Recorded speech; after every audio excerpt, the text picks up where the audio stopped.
కీర్తనల గ్రంథం నుండి 91వ కీర్తన కొన్ని వచనాలు చదువుకుందాం.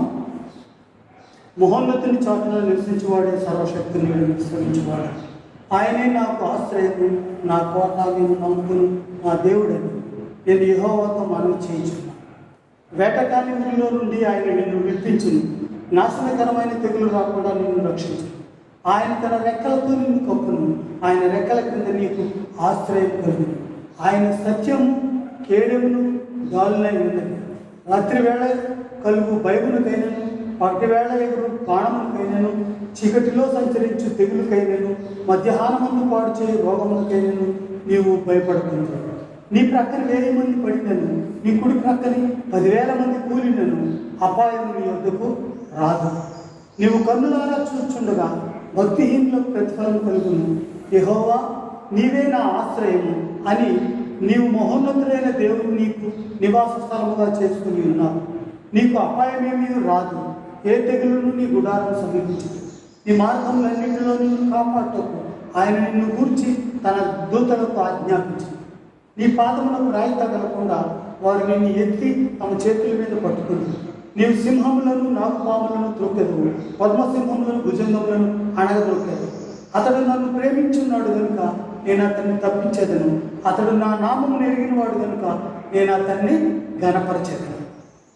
అతడు నాకు మొరపెట్టగా నేను అతనికి ఉత్తరం ఇచ్చేదను. శ్రమలో నేను అతనికి తోడై ఉండేదను. అతన్ని విడిపించి అతన్ని గొప్ప చేసేదను. దీర్ఘాయు చేత అతన్ని తృప్తిపరిచేదను.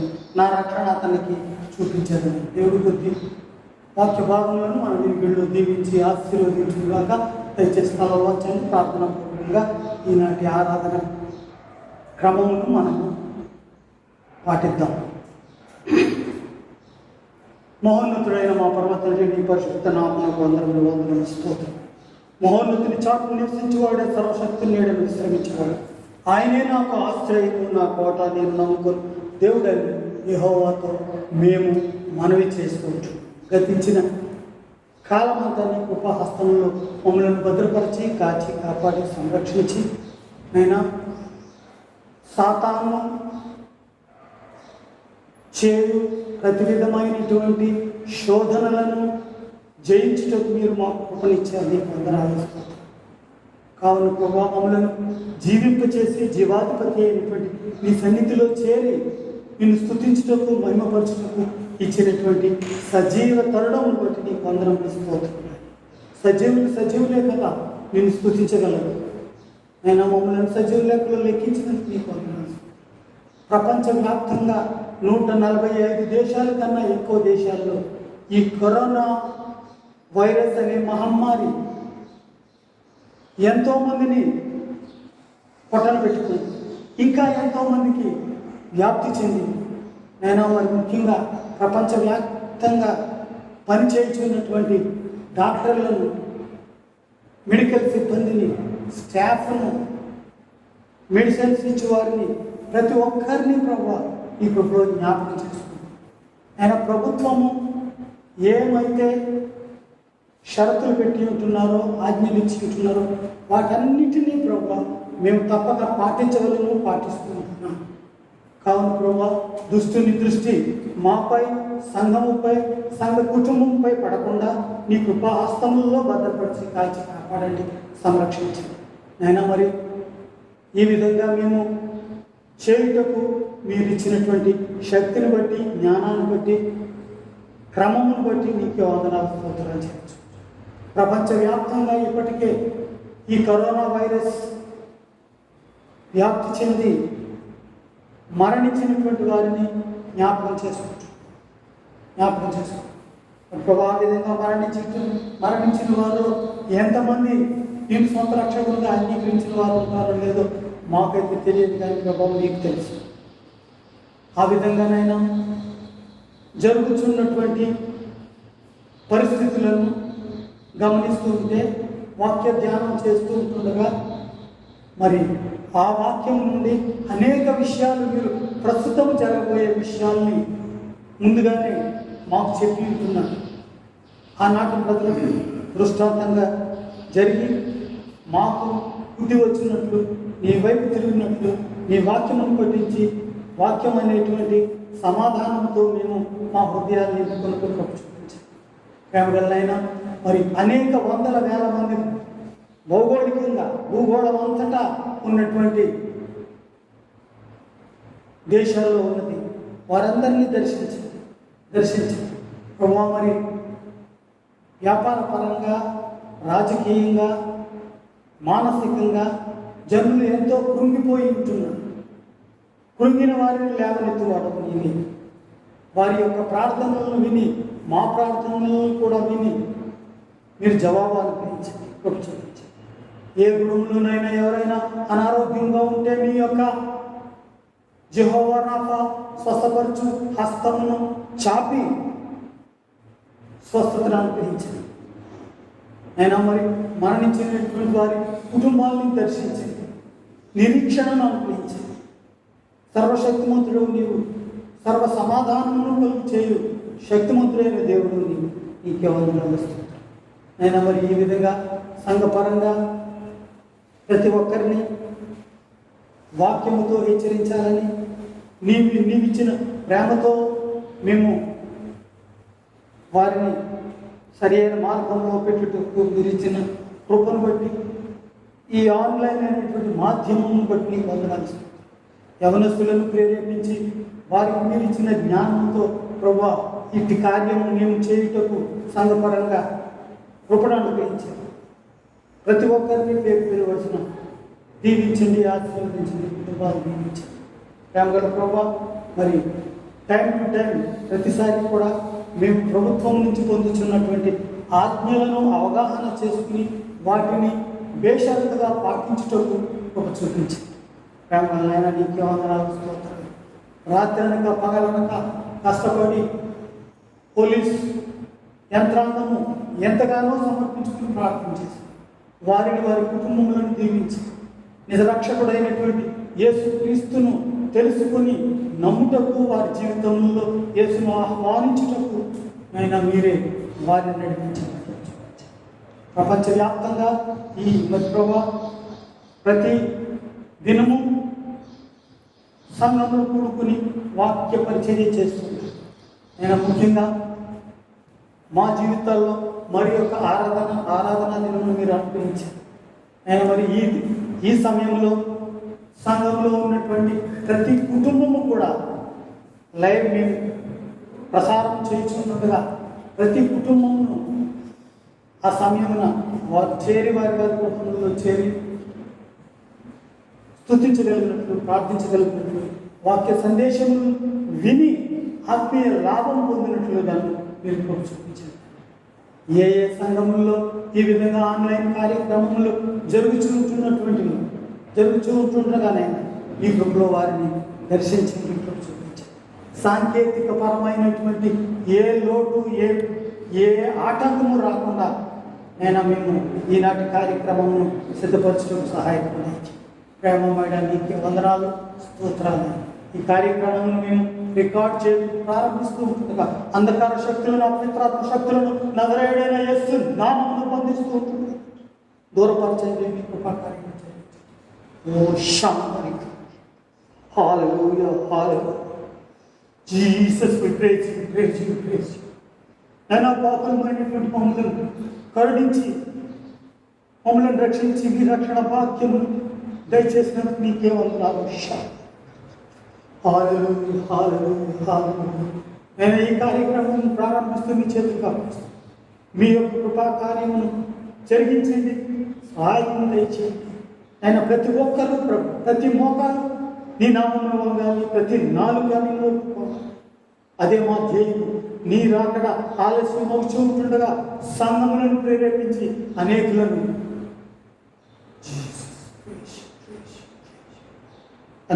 ఆయత్తపరచండి, దీవించింది, ఆశీర్వదించింది. నీ మహిమార్థమై మా ఆత్మీయ లాభం నిమిత్తమై ఇట్టి కార్యములు ఇంకా ఎక్కడెక్కడ ఏ సంఘాల్లో జరుగుతుంటున్నాము వారందరినీ దర్శించి యేసు పరిశుద్ధ నామమున ప్రార్థించి వేడుకొంచున్నాము తండ్రి. ఆమేన్ ఆమేన్. హల్లెలూయా. శీర్షించి 5వ పాట పాడము. మహిమ ఘనత గారు నీవే నా దేవుడు అనే పాట పాడుతూ దేవుని మహిమపరచుకున్నాము. మహిమ ఘనతకు అర్హుడవు నీవే మా దైవమా. మహిమ ఘనతకు అర్హుడవు నీవే మా దైవమా. సృష్టికర్త ముక్తిదాత సృష్టికర్త ముక్తిదాత స్తుతులకు పాత్రుడా. ఆరాధనా నీకే ఆరాధనా నీకే ఆరాధనా నీకే ఆరాధనా నీకే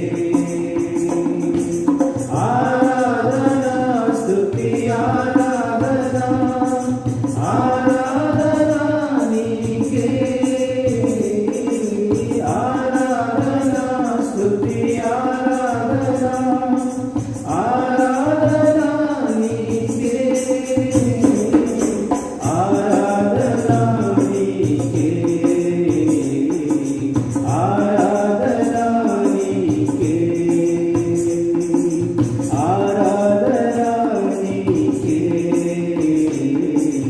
ఆరాధనా నీకే.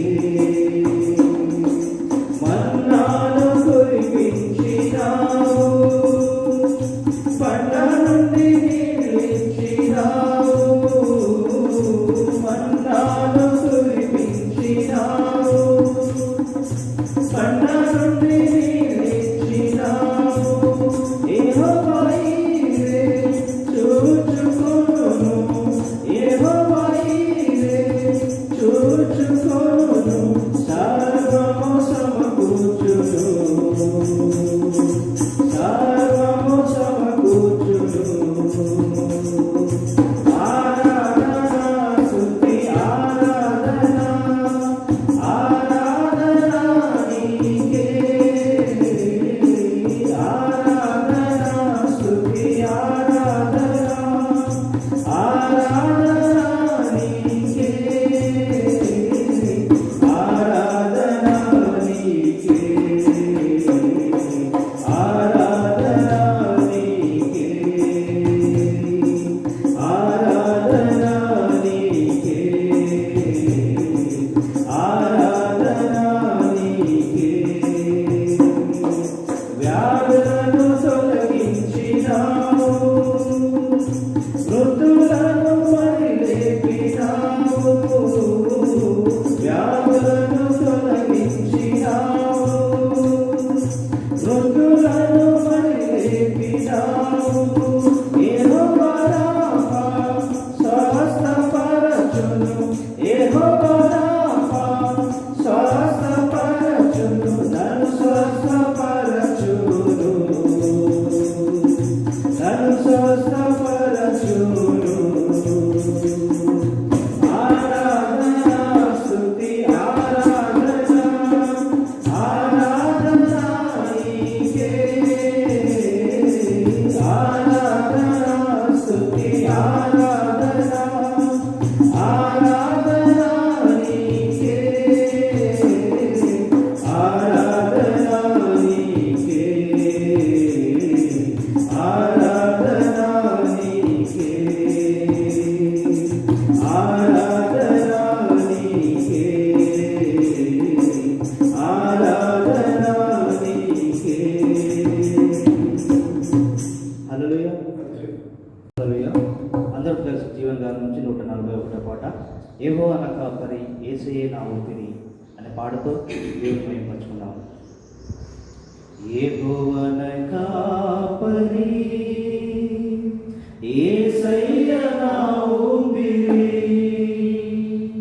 నాకు లేదు లోయలలో లోతులలో యెహోవా నా కాపరి. సంద్రములో సమరములో యేసయ్య నా ఊపిరి.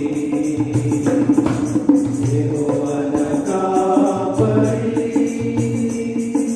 పాచి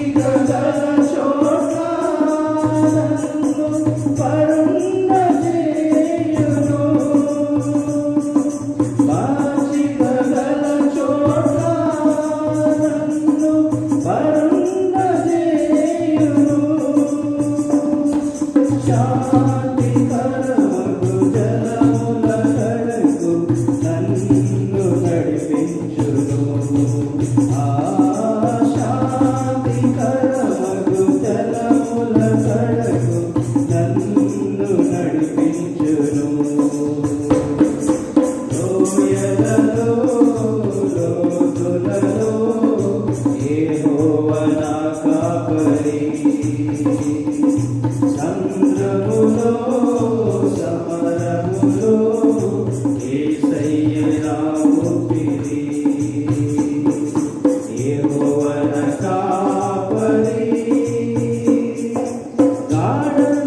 గాఢంధకారములో ఎలను సంచరించినను గాఢంధకారములో ఎలను సంచరించినను అపాయమేయు కలుగదు నాకు నీవు తోడుండగా అపాయమేయు కలుగదు నాకు నీవు తోడుండగా లోయలలో లోతులలో యెహోవా నా కాపరి సంద్రములో సమరములో యేసయ్య నా ఊపిరి యెహోవా నా కాపరి ధననామమును బట్టి నన్ను నీతి మార్గములో ధననామమును బట్టి నన్ను నీతి మార్గములో త్రోవ చూపి నడిపించును సిరిదీచును త్రోవ చూపి నడిపించును సిరిదీచును లోయలలో లోతులలో యెహోవా నా కాపరి సంద్రములో సమరములో యేసయ్య నా ఊపిరి యెహోవా నా కాపరి చిరకాలము నేను యెహోవా సన్నిధిలో చిరకాలము నేను యెహోవా సన్నిధిలో నివాసముందెదను నేను నిత్యము సేవింతును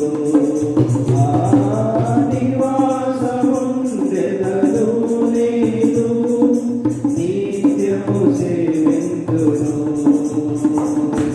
లోయలలో లోతులలో యెహోవా నా కాపరి సంద్రములో సమరములో యేసయ్య నా ఊపిరి యెహోవా నా కాపరి. హల్లెలూయా హల్లెలూయా. మన దేవుడు ఎంత మంచివాడు కాబట్టి మనమందరం శీర్ష నుంచి మూడో పాట ఎంత మంచి దేవుడు యేసయ్య చింతలన్నీ తీరని అనేది చేరగా అనే పాట పాడుతూ దేవుడు మహిమపరుచుకుందాం. ఎంత మంచి దేవుడు యేసయ్యా ఎంత మంచి దేవుడు యేసయ్యా చింతలన్నీ తీరేనయ్యా నిన్ను చేరగా ఎంత మంచి దేవుడు యేసయ్యా నా చింతలన్నీ తీరేనయ్యా నిన్ను చేరగా ఎంత మంచి దేవుడు యేసయ్యా ఘోర పాపినైనా నేను దూరంగా పారిపోగా ఘోర పాపినైనా నేను దూరంగా పారిపోగా నీ ప్రేమతో నన్ను క్షమించి నన్ను హత్తుకున్నావయ్యా నీ ప్రేమతో నన్ను క్షమించి నన్ను హత్తుకున్నావయ్యా ఎంత మంచి దేవుడు యేసయ్యా ఎంత మంచి దేవుడవేసయ్యా, చింతలన్నీ తీరేనయ్యా నిన్ను చేరగా. ఎంత మంచి దేవుడవేసయ్యా, నా చింతలన్నీ తీరేనయ్యా నిన్ను చేరగా. ఎంత మంచి దేవుడవేసయ్యా, నాకున్న వారందరూ నన్ను విడచిపోయినను, నాకున్న వారందరూ నన్ను విడచిపోయినను. ఎన్నెన్నో ఇబ్బందులకు గురి చేసినను, నన్ను విడువలేదు యేసయ్యా. ఎన్నెన్నో ఇబ్బందులకు గురి చేసినను, నన్ను విడువలేదు యేసయ్యా. ఎంత మంచి దేవుడవేసయ్యా, ఎంత మంచి దేవుడవేసయ్యా, చింతలన్నీ తీరేనయ్యా నిన్ను చేరగా.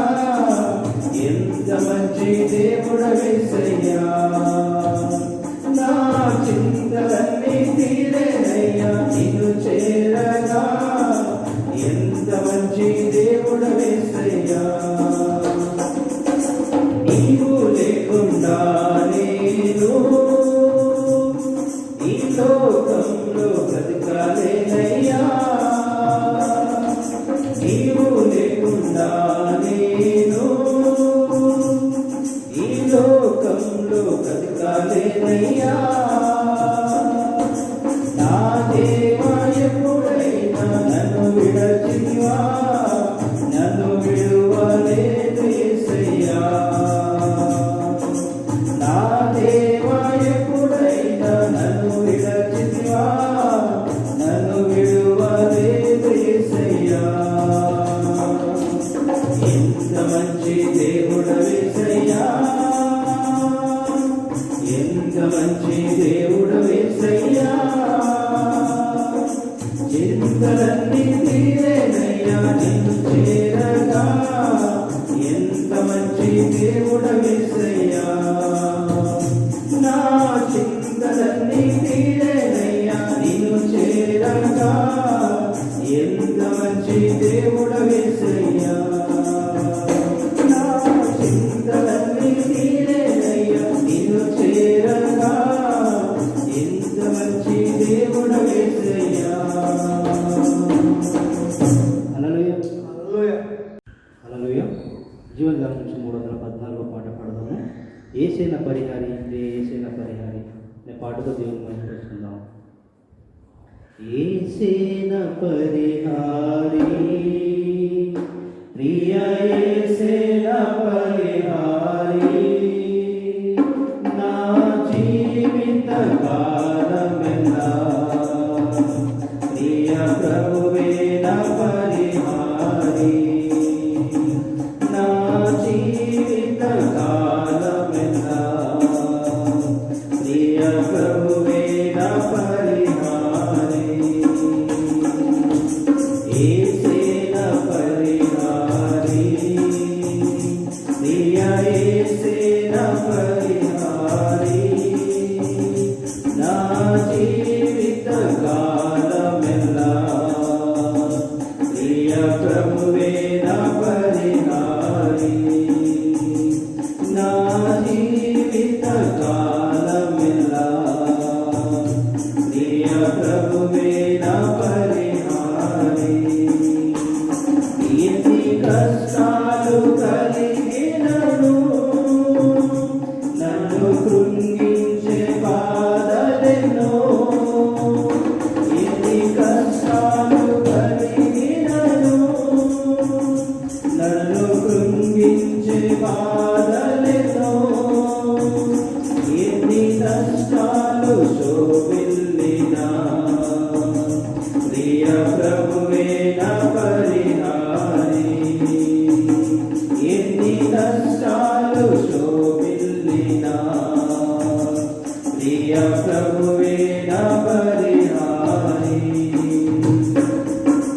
యేసే నా పరిహారి ప్రియ యేసే నా పరిహారి నా జీవిత కాలమెల్లా ప్రియ ప్రభువే నా పరిహారి నా జీవిత కాలమెల్లా ప్రియ ప్రభువే నా పరిహారి నన్ను సాతాను వెంబడించినా నన్ను శత్రువు ఎదిరించినా నన్ను సాతాను వెంబడించినా నన్ను శత్రువు ఎదిరించినా పలు నిందాలు నన్ను చుట్టినా ప్రియ ప్రభువే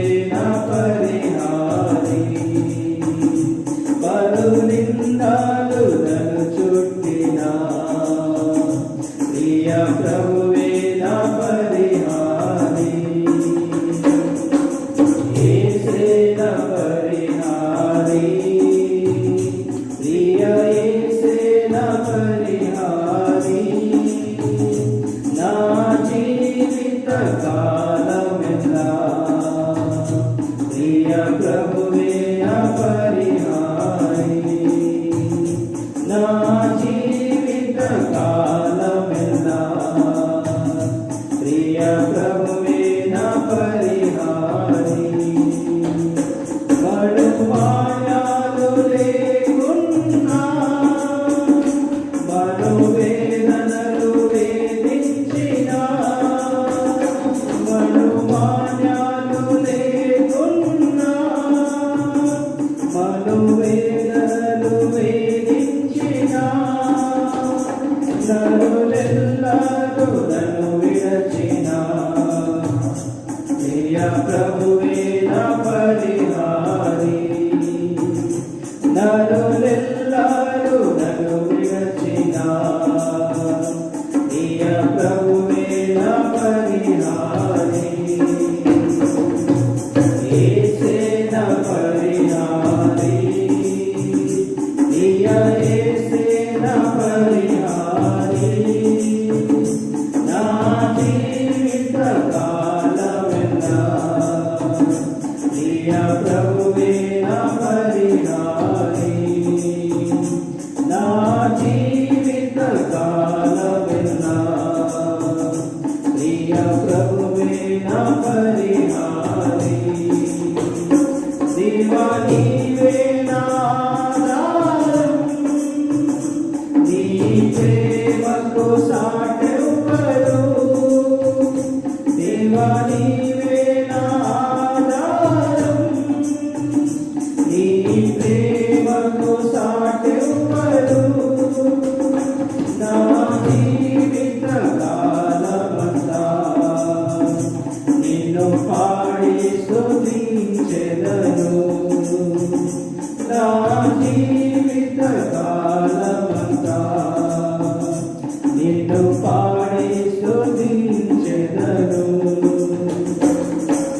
యేసే నా పరిహారి ప్రియ యేసే నా పరిహారి నా జీవిత కాలమెల్లా ప్రియ ప్రభువే నా పరిహారి నా జీవిత కాలమెల్లా ప్రియ ప్రభువే నా పరిహారి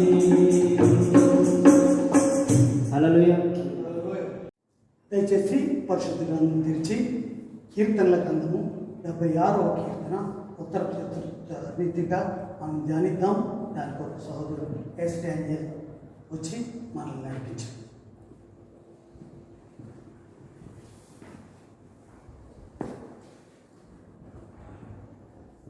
కీర్తన గ్రంథము 76వ కీర్తన ఉత్తర ప్రతిగ్రంథ చదువు. కీర్తనలు 76. యూదాలో దేవుడు ప్రసిద్ధుడు, ఇశ్రాయేలులో ఆయన నామము గొప్పది. షాలేములో ఆయన గుడారం ఉన్నది, సియోనులో ఆయన ఆలయం ఉన్నది.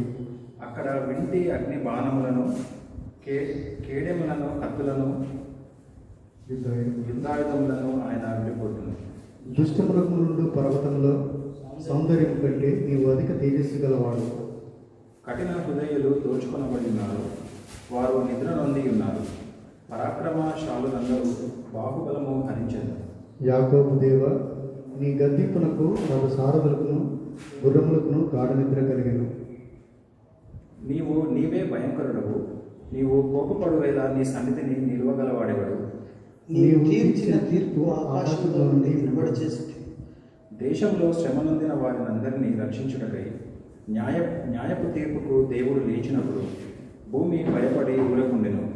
నరుల ఆగ్రహము నిన్ను స్తుతించును, ఆగ్రహ శేషమును నీవు ధరించుకుందువు. మీ దేవుడైన యెహోవాకు మొక్కుకొని మీ మొక్కుబడులను చెల్లించుడి. ఆయన చుట్టూనున్న వారందరూ భయంకరులను ఆయనకు కానుకలు తెచ్చి అర్పింపవలెను. ఆఖరి వచనం అందరం కలిసి చదువుకుందాం. అధికారులు ఆయన ఆశించేవాడు, భూరాజులకు ఆయన ప్రియకరుడు. చదివిన వాక్య భాగం దేవుడు మన ధ్యానం నిమిత్తం దీవించును కాక. దయచేసి ఈనాటి వర్తమానాన్ని విందాం. సహోదరులు Mukesh is ready to yield the word of God.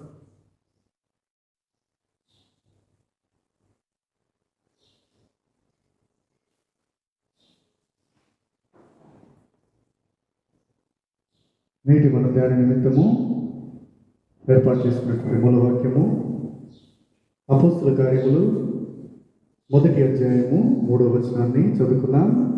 ఆయన శ్రమ పడిన తరువాత 40 దినముల వరకు వారికి అగపడుచు దేవుని రాజ్య విషయములను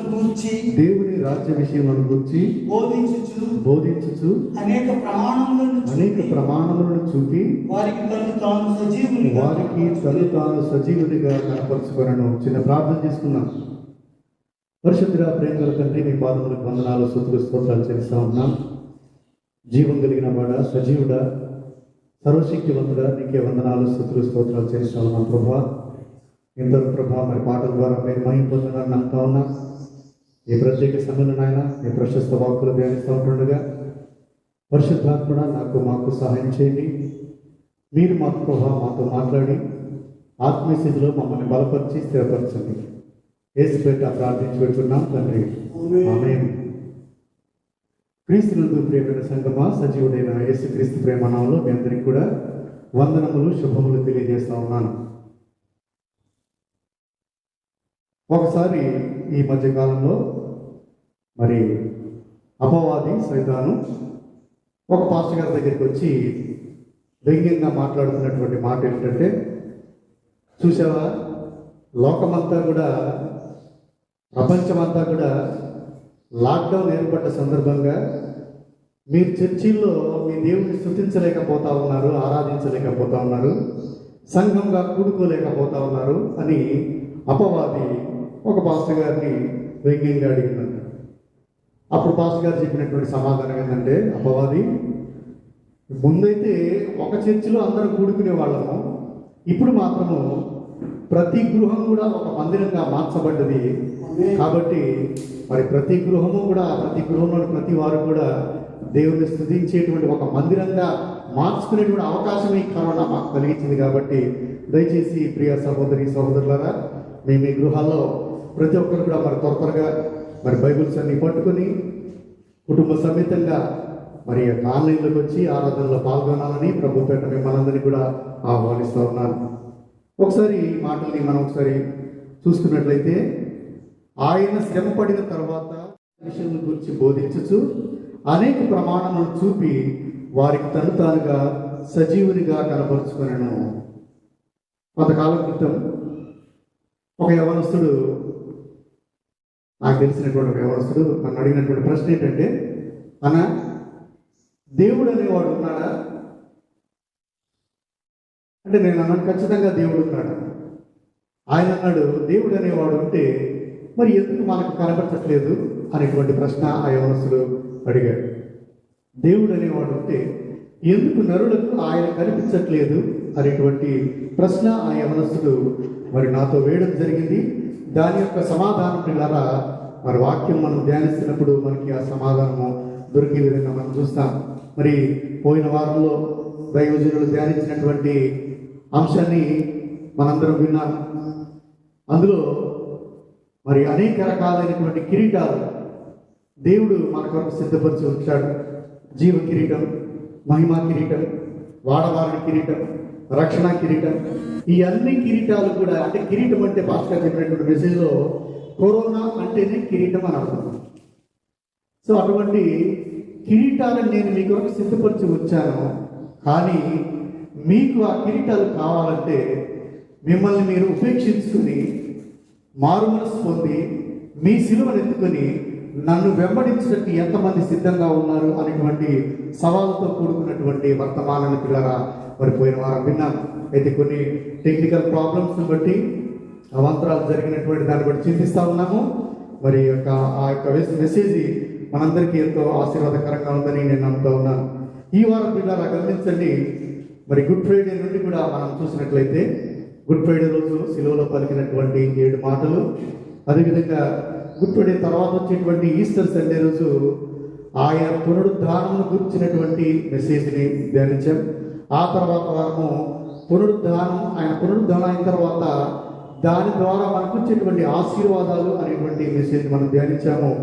ఈ రోజు పిల్లరా మనం ధ్యానించినటువంటి అంశము అది పునరుద్ధానపు ప్రత్యక్షతలు.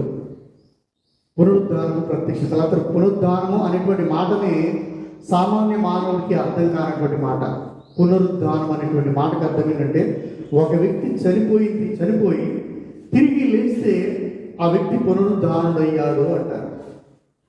అయితే యేసు ప్రభుల వారు మరణించాడు, 3 దినాలు సమాధులు చేయబడ్డాడు, తిరిగి లేచాడని మనం చెప్తా ఉన్నాం. కానీ ఆ లేచినటువంటి వ్యక్తి ఎవరికైనా కనిపించాడా అనేటువంటిది పిల్లరా ఈ పునరుద్ధానపు ప్రత్యక్షతల మెసేజ్లో మనం చూస్తాం. ఈ అపోస్తల కార్యంలో అంటాడు కదా, అనేకులకు ఆయన 40 దినముల వరకు ఆగపడచ్చు. అంటే మరి చాలా మందికి అనిపించచ్చు 40 దినాలే ఎందుకు అనిపించవచ్చు. ఎందుకంటే చాలా మంది అంటారు న్యూమరాలజీ నమ్మే వాళ్ళు ఉంటారు, సంఖ్యాశాస్త్రాన్ని నమ్మే వాళ్ళు ఉంటారు.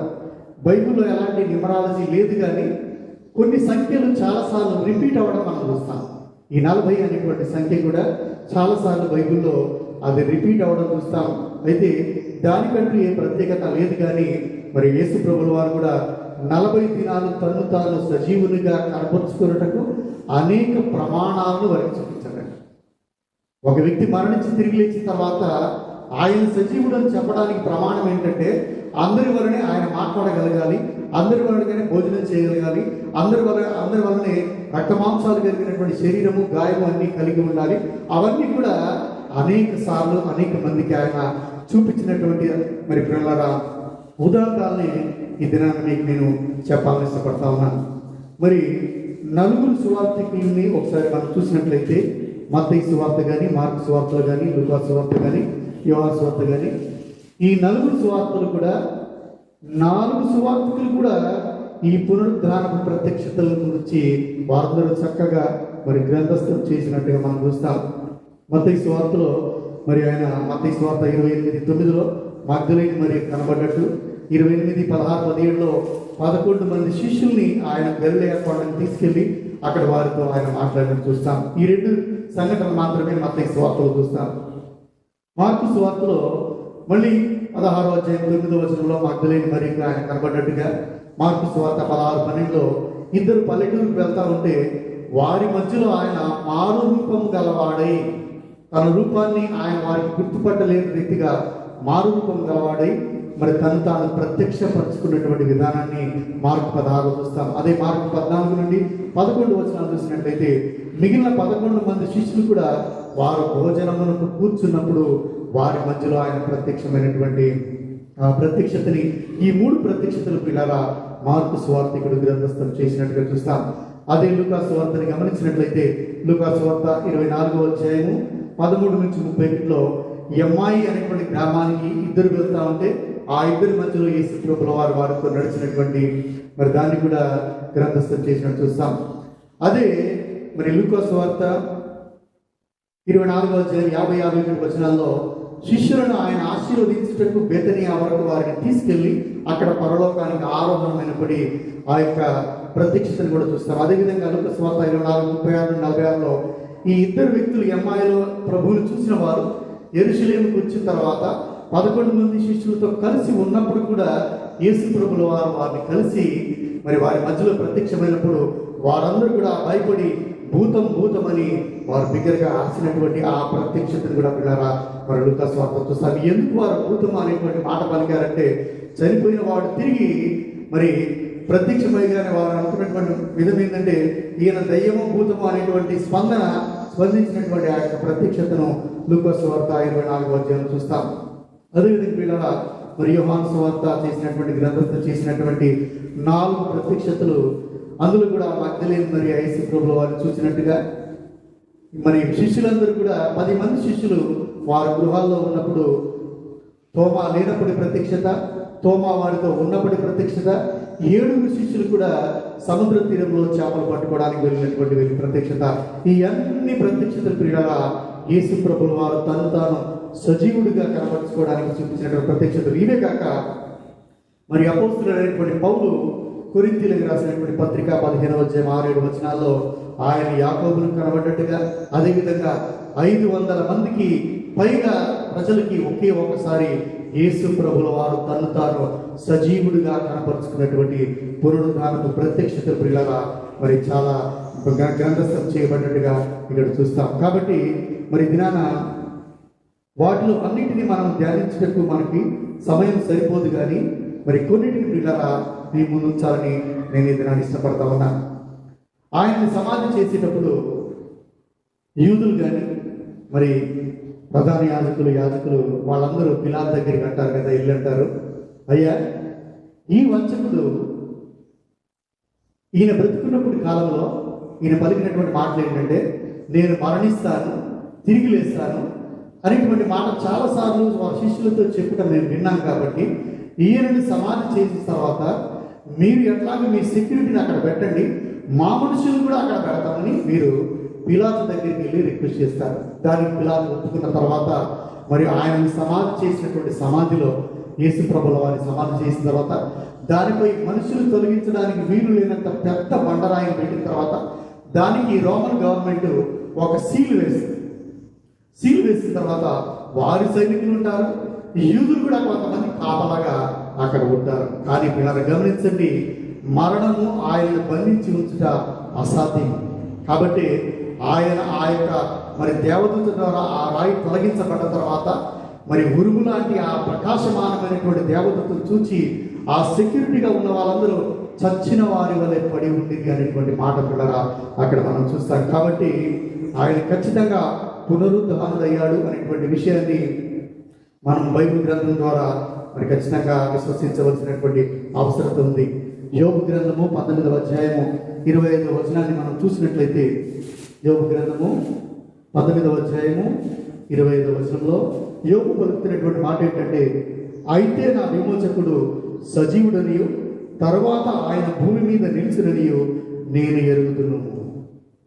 యేసు ప్రభుల వారి యొక్క మరణ పునరుద్ధానాలు, ఆయన సజీవుడు అనేటువంటి సాక్ష్యాలు కొన్ని వేల సంవత్సరాల క్రితమే మరి యోబు ద్వారా ప్రవచనం పలికినట్టుగా పిల్లారా ఇక్కడ మనం చూస్తాం. ఎందుకంటే ఆయన జననం ఒక ప్రవచనం. ఆయన పుట్టక ముందే 500-600 సంవత్సరాల క్రితము ఆయన పుట్టుకొని కూర్చున్నటువంటి ప్రవచనాలు ఎన్నో రాయబడ్డాయి. ఆ తర్వాత ఆయన మరణము ప్రవచనం, ఆయన ఎలా మరణిస్తాడు, ఆయన అంగిని చీట్లు వేయట, ఆయన కలిగేటువంటి గాయాలు, ఆయన ఎముక కొట్టబడకపోట, ఇవన్నీ కూడా పిల్లరా మరి మరణం కూర్చున్నటువంటి ప్రవచనాలు మనం చూస్తాం. అదేవిధంగా మరి పునరుద్ధానం కూర్చున్నటువంటి ప్రవచనాలు, అంటే ఆయన జీవితమే అంతా పిల్లరా ప్రవచన నెరవేర్పుగా మరి ఇక్కడ మనం గమనిస్తాం. కాబట్టి మొట్టమొదటిసారిగా మనం చదువుకున్నటువంటి మూలవాక్యాన్ని తిరిగి వెళ్దాం. అపోస్తల కార్యములు 1 ఒకసారి చూసుకుందాం.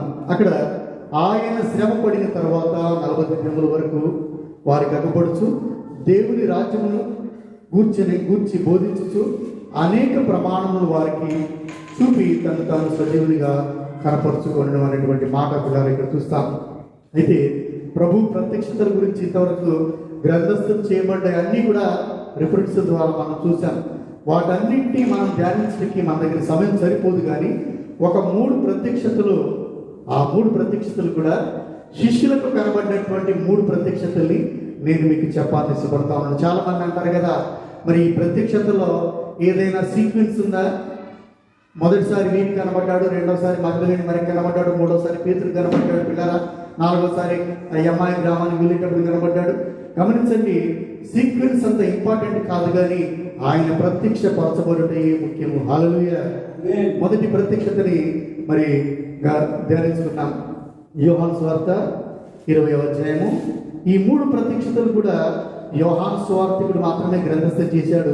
ఈ 3 ప్రత్యక్షతలు కూడా ఆయన శిష్యులతో ఆయన ప్రత్యక్షపరచబడ్డ తర్వాత వారిలో కలిగినటువంటి మార్పు కానీ, వారికి ఉన్నటువంటి సర్కమ్స్టెన్సెస్, పరిస్థితులు కానీ, ఇవన్నింటినీ నేను మీకు చెప్పాలని ఇష్టపడతా ఉన్నాను. మొదటిగా యోహాను సువార్త 20వ అధ్యాయము 18వ వచనం నుంచి నేను చదువుతా, గమనించండి.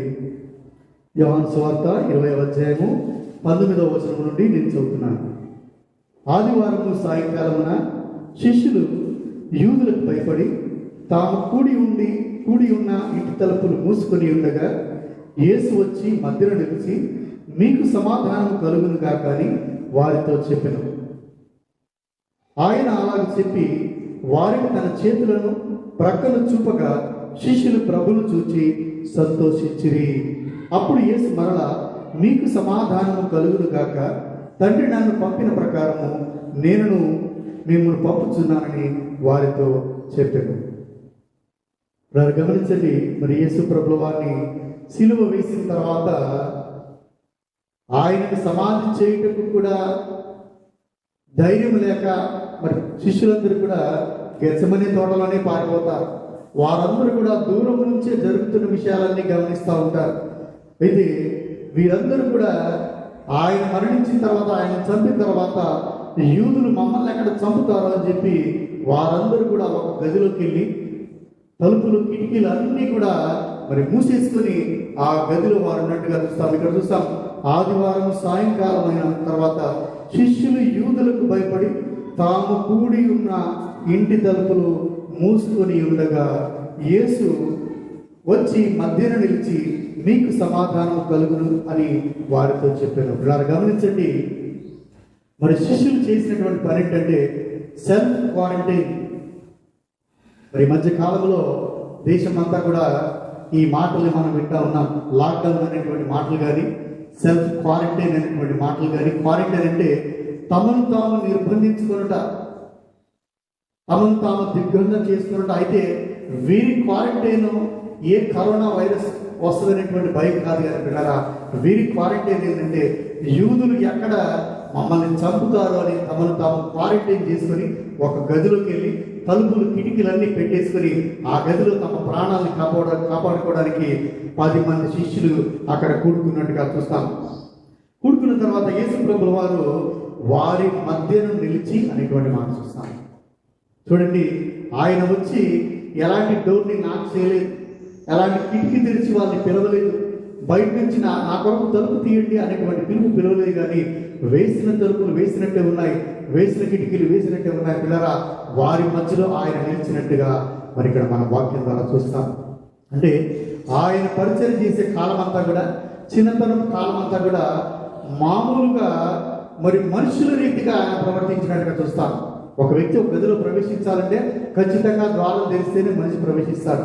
కానీ ఇప్పుడు ఆయన ప్రత్యక్షత మరి ఎలాంటి తలుపులు తెరవకుండా ఆయన మధ్యలోకి మరి సశరీరుగా ఆయన ప్రత్యక్షమైనటువంటి విధానాన్ని పిల్లరా ఇక్కడ మనం చూస్తాం. అదేవిధంగా ఆయన పలికినటువంటి మాట ఏంటంటే, మీకు సమాధానం కలుగును గాక.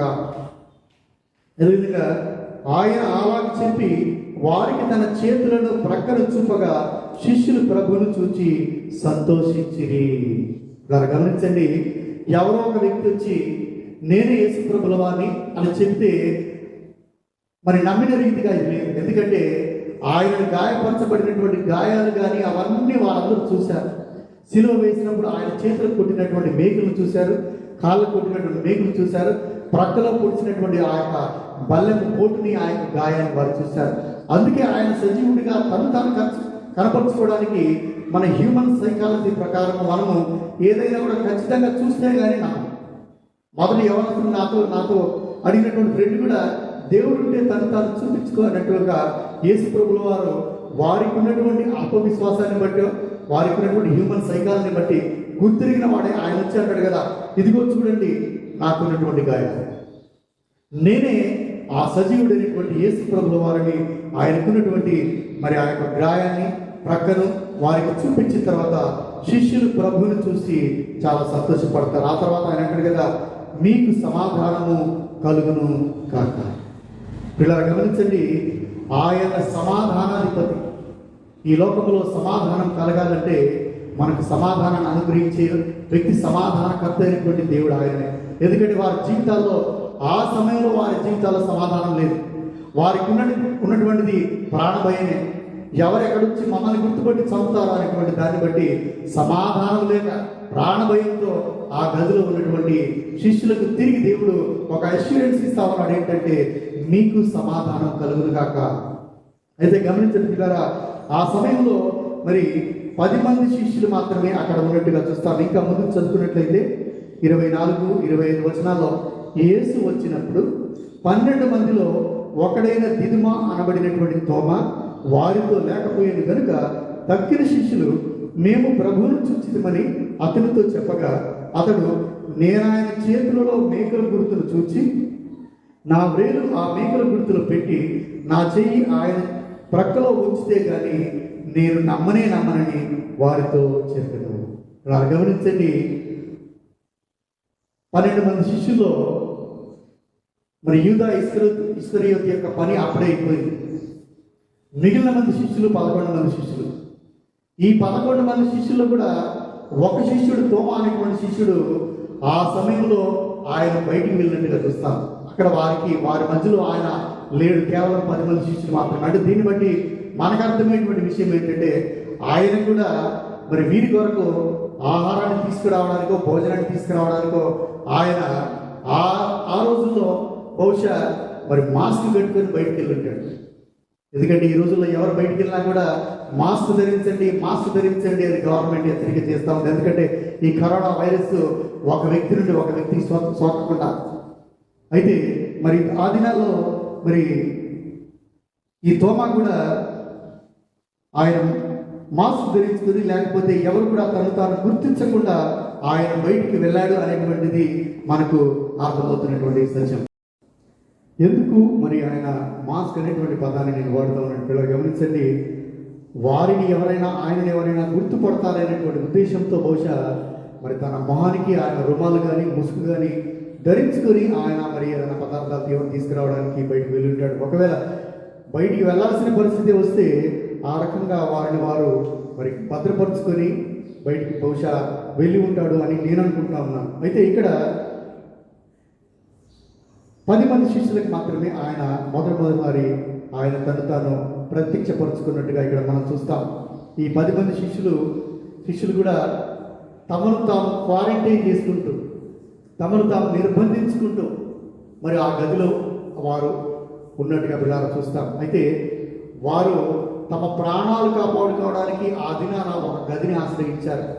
అయితే నిజంగా మరి ఏ శత్రు భయమైనప్పటికీ, అది ఏ వైరస్ భయమైనప్పటికీ, ఏ మహమ్మారి అయినప్పటికీ, ఏ తెగులు అయినప్పటికీ పిల్లల మానవులను కాపాడేటువంటి భద్రత లేకపోతే క్రైస్తవులకు నిజమైనటువంటి క్వారంటైన్, క్రైస్తవులకు నిజమైనటువంటి దాగుకున్న చోటు, క్రైస్తవులకు నిజమైనటువంటి కోట కంచె కాపుదల నజరేడైనటువంటి యేసు ప్రభుల వారు మాత్రమే. హల్లెలూయా. మరి ఇంతకుముందు మనం చదివినటువంటి కీర్తనని ఇలా ఒకసారి చూసుకుందాం. ఆ 91వ కీర్తనలో కీర్తనకారుడు చక్కగా సెలవిస్తాడు, మహోన్నతుని చాటున నివసించేవాడే సర్వశక్తిని నీడను విశ్రమించేవాడు ఆయనే నాకు ఆశ్రయమును దుర్గమునై ఉన్నాడు. వేటగాని గురిలో నుండి ఆయన నిన్ను విడిపించును, నాశనకరమైన తెగులు రాకుండా నిన్ను రక్షించును.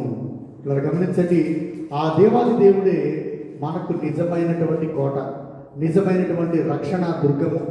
ఆ రక్షణ దుర్గంలో ఒకవేళ మనం ప్రవేశించి ఆయన రెక్కల చాటున భద్రంగా ఉన్నట్లయితే మరి ఏ కరోనాకు కూడా, ఏ వైరస్ కూడా మరి భయపడాల్సినటువంటి అవసరం లేదు. చాలామంది ఈ మధ్య మనము యూట్యూబ్లో చూసినట్లయితే చాలామంది వ్యంగ్యంగా మాట్లాడుతున్నటువంటి మతోన్మాదుల మాటలు ఏంటంటే, ఏంటయ్యా మీరు యేసు రక్తము యేసు రక్తం కాపాడుద్ది అంటున్నారు. అసలు నిజంగా యేసు రక్తము ఈ వైరస్ నుండి కాపాడుద్దా? యేసు రక్తము ఏ తెగులు రాకుండా కాపాడుద్దా? ఎస్, ఇలా గమనించండి, ఏ తెగులు రాకుండా కాపాడేది యేసు రక్తం. పాత నిబంధన కాలంలో మరి మనం చూసినట్లయితే ఐగుప్తులో 10 రకాల తెగుళ్ళు వచ్చినప్పుడు చివరి తెగులు మరి ఆ కుటుంబంలో ఉన్నటువంటి ప్రథమంగా పుట్టినటువంటి బిడ్డలు చనిపోతారు. మీరందరూ కూడా ఇశ్రాయేలీయులారా ఒక మేకపిల్లని కానీ గొర్రె పిల్లని కానీ వధించి దాని రక్తాన్ని మీ గుమ్మాలకు పూసుకోనండి. ఏ గుమ్మానికైతే ఈ రక్తము పూయబడుద్దో ఆ గృహంలో మరణం ఉండదు, దాన్ని దాటి సంహార దూత దాటిపోద్దని ప్రభు సెలవిచ్చిన తర్వాత ఆ రాత్రికాల సమయంలో వాళ్ళందరూ కూడా మరి వధించి ఆ రక్తాన్ని తీసి ఆ యొక్క ద్వారబంధాలకు పూస్తారు. రాత్రికాల సమయంలో సంహార దూత ఏ గృహాలకైతే ఆ యొక్క రక్తము గుర్తుంటుందో ఆ గృహాలన్నీ సురక్షితంగా ఉన్నట్టుగా, ఏ గృహాల్లో అయితే ఆ యొక్క రక్తపు గుర్తు లేదో వారి గృహాల్లో ఉన్నటువంటి ప్రథమ సంతానం అంతా కూడా మరణించినట్టుగా బిడ్డారా మనం చూస్తాం. కాబట్టి తెగులు నుండి రక్షించేటువంటి వ్యక్తి దేవాది దేవుడు మాత్రమే. యేసు రక్తంలో బిడ్డారా ఆ శక్తి ఉంది అనేటువంటిది మరి క్రైస్తవులు గట్టిగా విశ్వసించేదిగా మనం చూస్తాం. కాబట్టి మొట్టమొదటి ప్రత్యక్షత శిష్యులకు కనబడ్డప్పుడు వారు తమను తాము క్వారంటైన్ చేసుకుని ప్రాణభయంతో ఉన్నటువంటి స్థితిగతుల్ని ఇక్కడ మనం చూస్తాం. రెండవ ప్రత్యక్షతని ధ్యానిస్తాం. అదే యోహాను సువార్త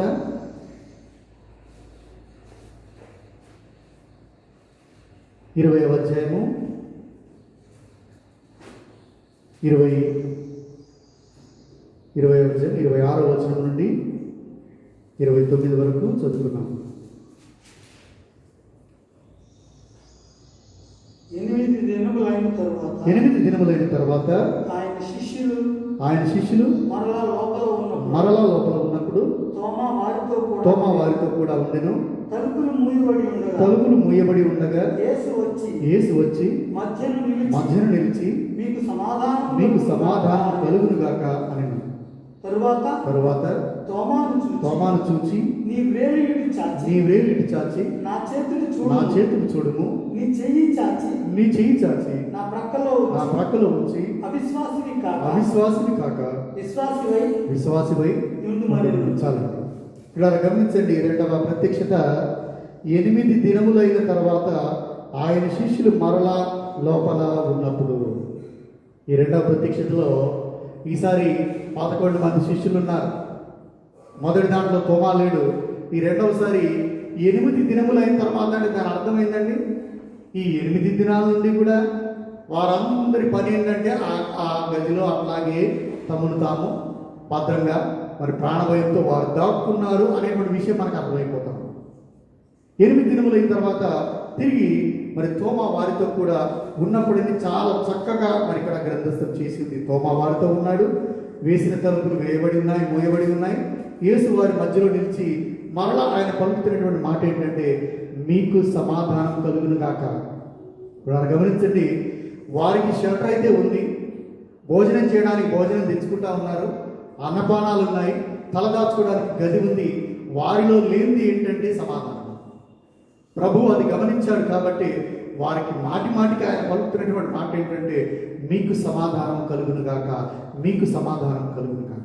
వారు గమనించండి, మరి నేటి దినాల్లో ఉన్నటువంటి పరిస్థితి ఏంటంటే, వైద్యులు ఉన్నారు కానీ మందులు లేవు. ఒకవేళ మందులుండి వైద్యులు లేకపోయినా ఉపయోగం లేదు. ఈ దినాలు ఎట్లా ఉన్నాయంటే, వైద్యులు చాలా మంది ఉన్నారు కానీ మందులు లేవు.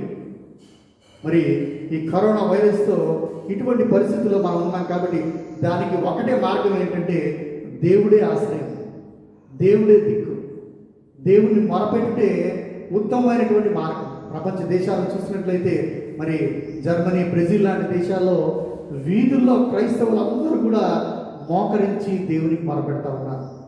ప్రభువా, మా దేశం నుండి ఈ వైరస్ని నీవు గద్దించు, ఈ మహమ్మారిని నీవు తొలగించు. ఎందుకంటే దేవుడి వల్ల మాత్రమే సాధ్యమైనటువంటి పని విధానం. మానవ ప్రయత్నాలు మనం ఏమైనా చేయొచ్చు, సోషల్ డిస్టెన్స్ పాటించడము, లేకపోతే మరి లాక్డౌన్ చేసుకొని ఎవరి వారి గృహంలో ఉండడం, ఇవన్నీ కూడా అలా మంచిదే. కానీ ఇవన్నీ చేసినప్పటికీ కూడా ఆ వైరస్ ఇంకా పెరుగుతూ ఉంది. అది శాశ్వతంగా నిర్మూలించబడాలంటే, అది అంతం చేయబడాలంటే, అది శాశ్వతంగా మానవ కోటికి విముక్తి కలగాలంటే ఒకే మార్గము, ఆ మార్గమే యేసు ప్రభుల వారు. హల్లెలూయా. ఆయనకు మొరపెట్టినట్లయితే ప్రతి మోకాలు ఒకవేళ ఆయన నామంలో వంగి ఆయనకు స్తుతించి మొరపెట్టినట్లయితే ఖచ్చితంగా ఆ దేవాదేవుడు అతి త్వరలో ఈ మహమ్మారి నుండి మనకు విమోచనను అనుగ్రహించేవాడు. మరొకసారి చూసుకుందాము. మరి తోమా ఉన్నప్పుడు యేసు ప్రభువు వారు వచ్చి మీకు సమాధానం కలుగునుగా అన్న తర్వాత తోమాను చూసి ఆయన పలుకుతున్నటువంటి మాట ఏంటంటే, నీ వేలు ఇటు చాచి నా చేతులు చూడుము, నీ చెయ్యి చాచి నా ప్రక్కలో ఉంచి అవిశ్వాసివి కాక విశ్వాసివై ఉండుము అని తోమాతో పలుకుతా ఉన్నాడు. ఇలా గమనించండి, తోమా యేసు ప్రభుల వారు మొదటిసారి వారి ప్రత్యక్షమైనప్పుడు తోమా లేడు.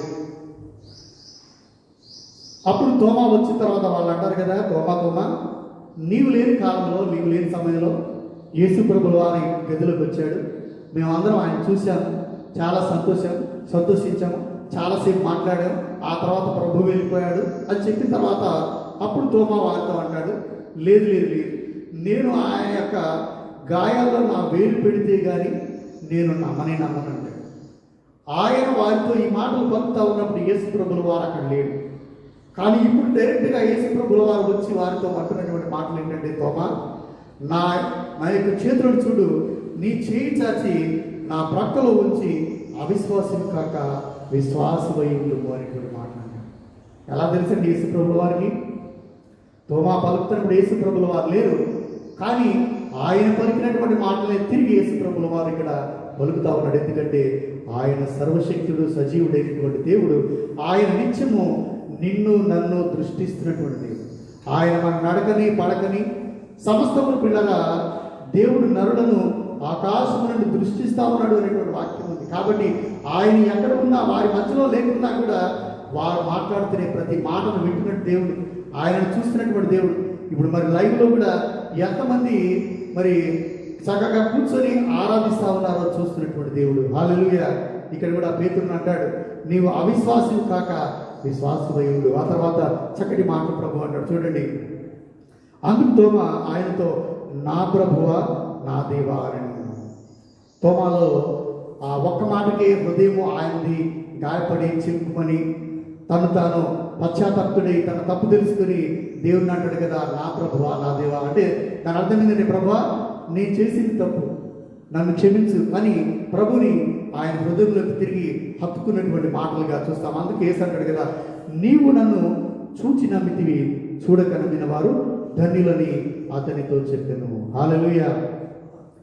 శిష్యులు ఆయనతో సహవసించారు, 3.5 సంవత్సరాలు పరిచర్యలో పాల్గొన్నారు. ఆ తర్వాత మరి ఎలాంటి విశ్వాసము లేకుండా వారందరూ కూడా నిరీక్షణ లేకుండా ప్రాణభయంతో ఆ గదిలో ఉన్న తర్వాత ఆయన ప్రత్యక్షమయ్యాడు. మరి తోమా అయితే అంటాడు కదా, నీ ప్రక్కలో నేను వేలి ఉంచుతూనే చూస్తానంటే తోమాకు ప్రభు హెచ్చరించినట్టుగా మరి ఇక్కడ చూసిన తర్వాత ప్రభు అంటున్నటువంటి మాట ఏంటంటే, నీవు నన్ను ఇప్పుడు తోమా చూసి నమ్ముతా ఉన్నావు, ఎందుకంటే నన్ను సజీవుడిగా నువ్వు చూస్తూ ఉన్నావు, నా చేతుల్లో పుట్టినటువంటి మేకల గుర్తులు చూస్తూ ఉన్నావు, నా ప్రక్కలో గాయాన్ని చూస్తూ ఉన్నావు. ఇవన్నీ చూచి నేనే ఆ మెస్సయ్యని, నేనే యేసుక్రీస్తునని నీవు నమ్ముతా ఉన్నావు. కానీ నన్ను చూడక నమ్మిన వారు ధన్యులు అని యేసు ప్రభువు తెలుస్తున్నాను. ఇలా గమనించండి, ఒక రకంగా నన్ను అడిగితే ఆ శిష్యులందరికంటే కూడా మనము ధన్యులము. హల్లెలూయా. ఎందుకంటే యేసు ప్రభుల వారు మరణించి ఆరోహణమై ఇప్పటికి 2020 సంవత్సరాలు కాలం వచ్చిన తర్వాత ఆయన లేని కాలంలో కూడా కేవలము ఈ వాక్యాన్ని చూచి, ఈ వాక్యాన్ని విని, వాక్యాన్ని చదివి ఆయనే నిజమైన దేవుడని పిల్లరా మనము విశ్వసిస్తా ఉన్నాం. కాబట్టి వారందరికీ కూడా కంటే కూడా మరి ధన్యులము అనేటువంటి విషయాన్ని పిల్లరా మనం గమనించవలసినటువంటి విషయము. ఇక్కడ ఆయన అనేకమైన ఇతర సూచక్రియలను యేసు తన శిష్యులకి ఎదుట చేశాను. అవి ఈ గ్రంథమందు వ్రాయబడి ఉండలేదు, కానీ యేసు దేవుని కుమారుడై క్రీస్తు అని మీరు నమ్మినట్లు, నమ్మి ఆయన నామమందు జీవం పొందినట్లు అవి వ్రాయబడను. ఇక్కడ గమనించండి, ఆయన మానవ రీతిగా ఉన్నప్పుడు 3.5 సంవత్సరాల కాలంలో కూడా సూచక్రియలు చేశాడంట. ఆయన మరి మరణించి తిరిగి పునరుద్ధరణ అయిన తర్వాత కూడా ఎన్నో అద్భుతాలు మరి చేశాడు అనేటువంటి సత్యాన్ని ఇక్కడ గ్రంథస్థం చేయబడ్డట్టుగా చూస్తాం. అయితే ఒక విషయాన్ని ఇక్కడ మనం గమనిస్తాం. ఈ 40 రోజులు ఆయన సహవాసం వారితో లేదు. ఈ 40 దినాలు కూడా ఆయనతో వారితో మరి కూర్చుంటుట, పండుగ కొనుట, ఒక గదిలో నిద్రించుట, మరి ఇంతకుముందు 3.5 సంవత్సరాల సహవాసం వారితో లేదు. ఆయన ఎక్కడున్నాడో ఎవరికి తెలియదు. ఆయన తన ప్రత్యక్షత వారికి కనబడతా ఉంటాడు, తిరిగి అదృశ్యుడవుతాడు. హల్లెలూయా. తిరిగి కానీ రక్త మాంసాలు కలిగినటువంటి శరీరంతోనే వారికి కనబడతా ఉంటాడు. కానీ గదిలోకి మాత్రము మరి ఆయన మరి దైవరూపకంగా ప్రత్యక్షతగా చూపించినట్టుగా పిల్లరా మనం గమనిస్తాం. ఇక 3వ ప్రత్యక్షతని చూసుకొని ముగిస్తాం. యోహాను సువార్త 21వ అధ్యాయము 1 నుంచి నేను చదువుతున్నా, గమనించండి. అటు తర్వాత యేసు తిబెరయ సముద్ర తీరమున శిష్యులకు మరలా తను తాను ప్రత్యక్షపరచుకొనెను. ఆయన తను తాను ప్రత్యక్షపరచుకున్న విధమేదనగా సీమోను పేతురును, దిదుమానబడ్డ తోమాయు, గలిలయలోని కానా ఊరువాడగు నతనీయులను, జెబెదయి కుమారులను, ఆయన శిష్యులలో మరి ఇద్దరును కూడి ఉండిరి. సీమోను పేతురు, నేను చేపలు పట్టబోదునని వారితో అనగా, మేమును నీతో కూడా వచ్చదమనిరి. వారు వెళ్ళి దోణి ఎక్కిరి, కానీ ఆ రాత్రి ఏమీ పట్టలేదు. ఇప్పుడు గమనించండి, మొదటి 2 ప్రత్యక్షతల్లో వారు ప్రాణభయంతో తమను తాము సెల్ఫ్ క్వారంటైన్ తీసుకున్నట్టుగా చూస్తాం. 3వ ప్రత్యక్షతలో అదే శిష్యులకి యేసు ప్రభువు వారు ప్రత్యక్షమవుతారు, కానీ వారిలో ఉన్నటువంటి ఆ ప్రాణభయం పోయింది. దాని అర్థం ఏంటంటే రోజులు గడుస్తూ ఉన్నాయి. బహుశా 15, 20, 25 రోజులు అయినాయేమో కదా. మరి ఈ దినాన కూడా ప్రపంచమంతా ఈ పరిస్థితుల్లో చాలా ప్రాణభయంతో ఉంది. బహుశా రాబోయే 2 నెలలు కానీ 3 నెలలు కానీ 6 నెలలు అయిన తర్వాత ఎక్కడిదక్కడ ఈ వైరస్ అంతా తొలగిపోయిన తర్వాత తిరిగి ఏముందండి, ప్రజలందరూ కూడా మరి మరి జీవనశైలిలో మరి ఎవరి పరిపాలనలకు వారు వెళ్ళి ఈ భయాలంతా తొలగి తిరిగి మామూలు జీవితాన్ని జీవించే వారిగా ఉంటారు. శిష్యులు కూడా మొదట కొంతకాలం భయపడ్డారు యూదులకి. ఆ తర్వాత ఏం జరగట్లేదు, మనల్ని ఎవరు ఏమనట్లేదు అనేటువంటి ఉద్దేశంతో ఆ గదిలో వెళ్ళి బయటకు వచ్చేసారు. బయటకు వచ్చేసి తిరిగి వారికి ఆలోచన కలిగింది ఏంటంటే, పేతురు అనేటువంటి మాట, తిరిగి మనం వెళ్ళి నేను చేపలు పట్టడానికి వెళ్తాను, నాతో ఎవరైనా వస్తారంటే తోమా కాకుండా 6 మంది సిద్ధమవుతారు. మొత్తం 7 శిష్యులు కూడా మరి తిబెరయ సముద్ర తీరానికి చేపలు పట్టడానికి వెళ్ళినట్టుగా పిల్లలు చూస్తాం. వారు ఇదివరకు అందరూ కూడా మరి చేపలు పట్టేటువంటి జాలరులే. వారందరూ కూడా మరి మరణించి ప్రభుల వారి ప్రత్యక్షత కలుగుతున్నటువంటి సమయంలో కూడా తిరిగి వారి వృత్తిలోకి మరి వారు వెళ్ళినట్టుగా చూస్తాం. ఆయన వారిని ఏర్పాటు చేస్తున్నటువంటి ఏర్పాటు ఏంటంటే, మిమ్మల్ని నేను మనుషులు పట్టే జాలరులుగా చేస్తాను అన్న తర్వాత వారి వలను విడిచిపెట్టారు. మరి సువార్త పనిలో నిమగ్నమయ్యారు. తిరిగి పిల్లలు గమనించండి, తిరిగి వలని పట్టుకొని మరి మరలా చేపలు పట్టేటువంటి వృత్తిలోకి వాళ్ళు వెళ్ళినట్టుగా చూస్తాం. వెళ్ళారు. ఆ తిబెరయ సముద్రంలో రాత్రంతా కూడా శ్రమ పడ్డారు, వలలు వేశారు. ఒక్క చేప కూడా వారికి దొరకనటువంటి విషయాన్ని ఇక్కడ మనం చూస్తాం. ఆ తర్వాత మరి 4 గంటల సమయంలో 4వ వచనంలో సూర్యోదయం అవుతుండగా యేసు దరి నిలిచెను. అయితే ఆయన యేసు అని శిష్యులు గుర్తుపట్టలేదు. యేసు, పిల్లలారా, భోజనముకు మీ యొద్ద ఏమైనా ఉన్నదా అని వారిని అడగగా లేదని వారు ఆయనతో చెప్పిరి. అప్పుడు ఆయన, దోణి కుడి పక్కన వలవేయండి, మీకు దొరుకుతుందని చెప్పారు కనుక వారు అలాగ వేయగా చేపలు విస్తారంగా పడినందున వల లాగలేకపోయారు. కాబట్టి యేసు ప్రేమించిన శిష్యుడు, ఆయన ప్రభు సుమి అని పేతురుతో చెప్పెను. ఆయన ప్రభు అని సీమోను పేతురు విని వస్త్రహీనుడై ఉన్నందున మరి ఆయన ఆ సముద్రంలోకి దూకినట్టుగా చూస్తాం. రాత్రంతా కష్టపడ్డారు, ఒక్క చేప దొరకలేదు. తెల్లవారుతా ఉంది. యేసు ప్రభుల వారు ఒడ్డు నిలబడి అంటున్నాడు కదా, పిల్లలారా, భోజనం చేయడానికి మీ దగ్గర ఉందా అంటే మొదటగా ఆయన వారు గుర్తుపట్టలేదు. కాసేపటికి మరి యేసు ప్రేమించిన శిష్యులైనటువంటి యోహాను అంటాడు కదా, ఆయన యేసు ప్రభుల వారు ఆయన గుర్తుపట్టిన తర్వాత పేతురు వస్త్రహీనుడై ఉండి తాను మరి రక్షించుకోవడానికి ఆ నీళ్ళలో దూకుతాడు. ఆ తర్వాత ప్రభు అంటాడు కదా, కుడి పక్కన వలవేయుడి అని ప్రభు చెప్పిన తర్వాత ప్రభు మాట ప్రకారము వారు కుడి పక్కన వల వేసినట్టుగా చూస్తాం. ఇటువంటి మరి వల వేసినటువంటి సంఘటన ఇదివరకు కూడా మనం ధ్యానించాం. అందులో అంటాడు ప్రభు, మీరు ఇంక కొంచెం లోతుగా వెళ్ళి వల వేయండి అంటాడు. ప్రభు, రాత్రంతా మేము శ్రమ పడ్డాము, అయినప్పటికీ నీ మాట చొప్పున అలాగ చేస్తామని అప్పుడు కూడా మరి వారు వల వేసి విస్తారంగా చేపలు పడతారు. ఇప్పుడు కూడా మరి ప్రభు చెప్తారు కదా, కుడి పక్కన వల వేయుడి. ఇలా గమనించండి, వారు వృత్తిరీత్యా జాలరు. వారికి ఎక్కడ మరి వల వేస్తే చేపలు పడతాయో, ఏ సమయంలో వేస్తే పడతాయో బాగా తెలుసు. కానీ ప్రభు చెప్పిన మాటను బట్టి వారు కుడి పక్కన వల వేసిన తర్వాత వల నిండా విస్తారమైనటువంటి పెద్ద చేపలతో ఆ వలని నిండినట్టుగా చూస్తాం. వలని లాగడానికి వారికి శక్తి లేనంతగా వల చూస్తాం. అయితే దాన్ని లాక్కుని ఒడ్డుకొచ్చిన తర్వాత ఆ యొక్క వల నిండా 153 పెద్ద చేపలతో పిల్లరా ఆ వలంతా కూడా మరి వారికి నిండి ఉన్నట్టుగా చూస్తాము. అయితే ఆ వల పిగలలేదు అనేటువంటి మాట చూస్తాం. ఎంత విస్తారంగా చేపలు పడ్డా కూడా మరి వల పిగలకుండా అవన్నీ కూడా వారు ఒడ్డుకు తీసుకొని వస్తారు. అప్పుడు 10వ వచనంలో అంటాడు కదా, యేసు మీరిప్పుడు పట్టిన చేపలలో కొన్ని తీసుకొని రండి అని వారితో చెప్పగా సీమోను పేతురు దోణి ఎక్కి వలను దరికి లాగెను. అది 153 గొప్ప చేపలతో నిండి ఉండెను. అంత విస్తారముగా పడినను వాళ్ళ పిగిలి. ఆ తర్వాత 14వ వచనంలో యేసు మృతులలో నుండి లేచిన తర్వాత శిష్యులకు ప్రత్యక్షమైనది ఇది 3వసారి. గమనించండి, మరి మొదటి, 2వ, 3వసారి 3 సార్లు కూడా యేసు ప్రభుల వారు మరి వారికి ప్రత్యక్షత చూపినటువంటి విధానాన్ని మనం చూస్తాం. మొదటి 2 సార్లు కూడా తోమా లేకుండా మొదటిసారి, తోమా ఉన్నప్పుడు 2వసారి, ఆ 2 సార్లు కూడా వారు తమను తాము మరి భయంతో బంధించినట్టుగా చూస్తాం. ఈ 3వసారి అయితే వారు తమ భయాన్ని పక్కన పెట్టి తిరిగి బాహ్య ప్రపంచంలోకి, తిరిగి వారి వృత్తిలోకి వెళ్ళి చేపలు పడుతున్న సమయంలో కూడా తను తాను సజీవుడిగా ఆయన ప్రత్యక్షపరుచుకున్నట్టుగా ఇక్కడ చూస్తాం. మరి పిల్లలు గమనించండి,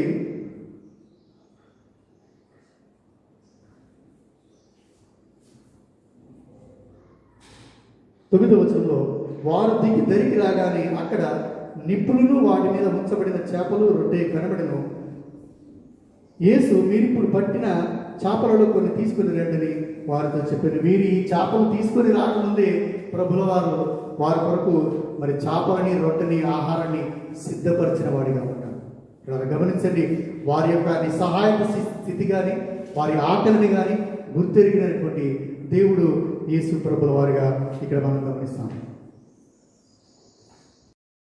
ఇలా గమనించండి, మరి 3 ప్రత్యక్షతలు కూడా రకరకాలైనటువంటి సందర్భాలను మనం చూస్తాం. 3 ప్రత్యక్షతలు కూడా వారి యొక్క స్థితిగతుల్ని మనం గమనిస్తాం. వారు తమను తాము రక్షించుకునేటువంటి స్థితి కానీ, రెండోసారి మరి అవిశ్వాసి అయినటువంటి తోమాను ప్రభు గద్దించినటువంటి విషయం కానీ, 3వసారి తిరిగి వారు తిరిగి వారి మరలా పాత వృత్తిలోకి వారు తిరిగి వెళ్ళినటువంటి స్థితిగతులు మనం చూస్తాం. అయితే ఈ రకంగా ప్రభు వారికి ప్రత్యక్షమై తను తాను సజీవుడిగా కనపరుచుకున్నటువంటి మరి ప్రత్యక్షతల్ని మనము మరి ఈ యొక్క బైబిల్ గ్రంథం ద్వారా మనము నేర్చుకుంటాం. కాబట్టి కొరింథీయులకు రాసినటువంటి పత్రికలు కూడా ఆయన ఒకేసారి 500 మందికి తాను కనబడి తను తాను సజీవుడిగా కనబరుచుకున్నాను అనేటువంటి మాట. 500 మంది కంటే ఎక్కువ మందికి ఆయన కనబడ్డాడు. ఒకవేళ ఆయన శిష్యులకే కనబడి అదే గ్రంథస్థం చేయబడి ఉంటే చాలామంది అని అనుకునేవారు. ఆ యూదులు, ఆ ధర్మశాస్త్రోపదేశకులు కూడా అన్నట్టు కూడా మరి వంచకుడి యొక్క శిష్యులు ఆయన శరీరాన్ని ఎత్తుకెళ్ళి ఆయన ప్రత్యక్షమయ్యాడని ప్రచారం చేస్తారేమో. కాబట్టి అక్కడ మరి దాన్ని సీల్ చేసేటప్పుడు మా వాళ్ళు కూడా కొంతమంది ఉన్నారు అక్కడ. అందుకే ఇక్కడ గమనించండి, రకరకాలైనటువంటి ప్రజలకు ఆయన కనబడతాడు. 500 వ్యక్తులకు కనబడతాడు, స్త్రీలకు కనబడతాడు, శిష్యులకు కనబడతాడు. మరి రకరకాలైనటువంటి అనేక వ్యక్తులకు ఆయన తను తాను సజీవుడిగా కనబరుచుకొని అనేక ప్రమాణాలను చూపిస్తాడు. ఆ ప్రమాణాల పిల్లలు గమనించండి, మరి కొన్ని సువార్తల్లో చూసినట్లయితే వారితో కూడా ఆయన రొట్టెను, చేపను తిన్నట్టుగా చూస్తాం. ఒక మనుషుల వలె ఆహారాన్ని సేవించినట్టుగా, తీసుకున్నట్టుగా చూస్తాం. వారితో మాట్లాడినట్టుగా చూస్తాం. తన గాయాలు చూపించినట్టుగా చూస్తాం. అదేవిధంగా మరి వారితో నడిచినట్టుగా చూస్తాం. వారి ఆకలిని గుర్తెరిగి వారి కొరకు ఆహారాన్ని సిద్ధపరిచినట్టుగా చూస్తాం. కాబట్టి పిల్లరా, అన్ని రకాలుగా చూసినా కూడా పిల్లరా, ఆయన మరి తను తాను నిజముగా ఆయన మరణించి సజీవుడిగా లేచి పునరుద్ధారుడైనటువంటి క్రీస్తు ఆయనే అని రూఢిగా ఈ వాక్య లేఖనాలు మనకు తెలియపరుస్తూ ఉన్నాయి. కాబట్టి మరి యోబు సెలవించిన రీతిగా నా విమోచకుడు సజీవుడు. కాబట్టి సజీవుడైనటువంటి దేవుని పిల్లరా మరి ఆరాధించవలసినటువంటి అవసరం ఉంది. చాలామంది మరి ఎక్కడెక్కడో కొండలు కానీ, లోయలు కానీ, మరి నిర్జీవమైనటువంటి వాటిని ఆరాధించేటువంటి వాటిని మనం చూస్తూ ఉంటాం. అవి కాదు కానీ పిల్లరా, అవి ఏవి కూడా మనుషుల్ని రక్షించలేవు. మనుషుల్ని రక్షించాలంటే నిజమైనటువంటి సజీవుడైనటువంటి మన కొరకు శిలువలో ప్రాణం పెట్టి సమాధి చేయబడి తిరిగి పునరుద్ధారుడై తను తాను ప్రత్యక్షపరుచుకున్నటువంటి యేసు వైపు చూచి ఆయన సొంత రక్షకుడిగా అంగీకరించిన వారు మాత్రమే పిల్లరా మరి మోక్షానికి చేరుతారు అనేటువంటి సత్యాన్ని గుర్తిరిగి ఆయనను మరి సొంత రక్షకుడిగా అంగీకరించాలనేటువంటి విషయాన్ని నేను మీకు తెలియపరుస్తున్నాను. కొద్ది మాటలు ఇప్పుడు మన వినికిడిలో దీవించి ఆశీర్వదించుకున్నాక ఆమేన్. దయచేసి ఈ వారం ప్రకటనలు గమనించండి. ముఖ్యంగా కొన్ని బర్త్డేస్ ఇక్కడ నమోదు చేయబడి ఉంటున్నాయి. Birthdays of the week: Mrs Martha Anand 3rd May, pastor B Elisha Raj 5th May, master Prasad son of David 5th May, master Manohar son of Ashok and Latha 7th May. Wedding anniversaries: brother Mukesh and Mrs Vandana 5th May wedding anniversary. దేవుడు వీరందరినీ అనేక దయా కిరీటంలో అనుగ్రహించి దీవించి ఆశీర్వదించి దీర్ఘాయుష్మంతులు చేయనట్లు మనము ప్రార్థన చేసుకుందాం. దయచేసి అందరూ తల్ల వచ్చినట్లయితే ముగింపు ప్రార్థన ఆశీర్వాదంతో సెలవు తీసుకుందాం. మహోన్నతమైన మా పరమ తండ్రి, నీ పరిశుద్ధ నామమునకు వందనములు స్తుతులు స్తోత్రములు. నీ ఉచిత కృపలో మమ్మలను సంఘ కుటుంబమును భద్రపరిచి కాచి కాపాడి సంరక్షించి మా జీవితాల్లో మరి ఒక ఆశీర్వాదకరమైన ప్రభు దినమును అనుగ్రహించి ఈనాటి భయంకర పరిస్థితుల్లో కూడా మీరు ఇచ్చినటువంటి పునరుద్ధాన శక్తిని బట్టి నీ సన్నిధిలో చేరి ప్రతి కుటుంబంలోనూ కుటుంబ ఆరాధనలు జరిగించుకున్నట్టు ఇచ్చినటువంటి కృపను బట్టి నీకు వందనాలు స్తోత్రాలు. నైనా మీరు మాకు దేవుడు కనుక మేము ధన్యులము అని నీ సన్నిధిలో మరి ఒక మారు నేను స్తుతిస్తుంటున్నాము, ఆరాధిస్తుంటున్నాము. ప్రేమగల ప్రభా, భయంకరమైనటువంటి దినములలో మేము ఉన్నాం. శిష్యులు మీకు ప్రశ్నించినటువంటి ప్రశ్నను జ్ఞాపకం చేసుకున్నాం. అంతము ఎప్పుడు వస్తుంది, దాని కొరకు మీరు చెప్పినటువంటి సమాధానములు నిశ్చితమైతే వచ్చే వారము మేము ధ్యానించగలుగుతూ మమ్మలను ఆయత్తపరచండి, నేర్పించండి. ఈ ఉదయకాల పునరుత్థాన ప్రత్యక్షతలలోని ఒక ప్రత్యక్షతను సోదరుడు ముఖేష్ ద్వారా మీరు మాకు చక్కని సందేశాన్ని అందించి వందనాలు స్తోత్రం. మీరు ప్రభువా సజీవుడుగా కనపరుచుకున్నారు. సుమారుగా 11 ప్రత్యక్షతలను మీరు మాకు అనుగ్రహించారు. సందేహపడుచున్నటువంటి తోమాకు సైతము మిమ్మల్ని మీరు కనపరుచుకొని భౌతికంగా గాయములలో వేళ్ళు పెట్టి నమ్మకం కలిగిన వాడుగా ఉండని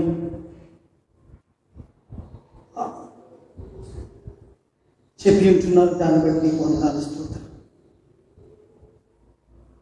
నీ యొక్క నిరీక్షణ, నిన్ను మేము చూస్తాము అనేటువంటి మహా గొప్ప నిరీక్షణను బట్టి నీకు వందనాలు స్తోత్రం.